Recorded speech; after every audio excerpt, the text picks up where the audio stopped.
Gas टाकीचा number लावून ना 4 दिवस झाले होते, तरी काही येईना. मग म्हणलं परत एकदा फोन करून विचारावं, तर त्यांनी सांगितलं की टाक्यांचा शॉर्टेज आहे.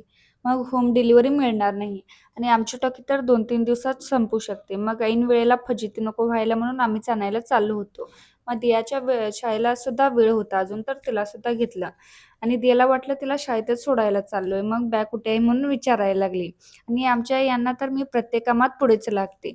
तुम्हाला वाटेल दोघांमध्ये किती प्रेम आहे, पण तसं काही अजिबात नाही. एकट्याला जायला कंटाळा येतो, म्हणून मला पण पाठ लावून घेऊन जातात.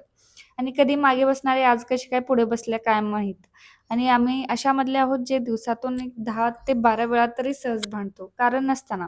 आणि चूक माझी असते की त्यांची हेच कळत नाही. आणि आमची भांडणं ही सलग 2 दिवस मिटत नाहीत. दिखाव्याला असं वाटतं की दोघांमध्ये किती समजूतदारपणा आहे.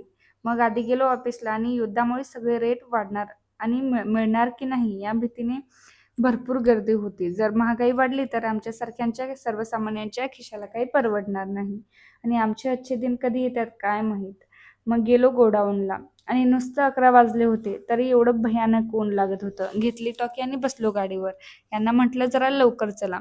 दियाचा तेवढा नाश्ता झाला होता. आम्ही येताना नारळ सुद्धा आणायचं होतं तर नाश्ता केलो नव्हतो आणि तोपर्यंत दियाच्या शाळेचा वेळ सुद्धा झालं होतं. तर तिला आधी सोडूनच यावं म्हणलं, नाहीतर खूप दंगा करते आणि ज्या दिवशी यांचे पप्पा घरी असतात ना, तेव्हा तिला शाळेत जायचा अजिबात मूड नसतो. मग मुलगी दमून येते म्हणून पप्पाने तिच्यासाठी कोल्डड्रिंकसुद्धा घेतलं येताना. मग तिथनं येऊन चटणी बनवून नाश्ता करणं चालू होतं माझं. तर भेटूया नेक्स्ट व्लॉगमध्ये. तोपर्यंत बाय.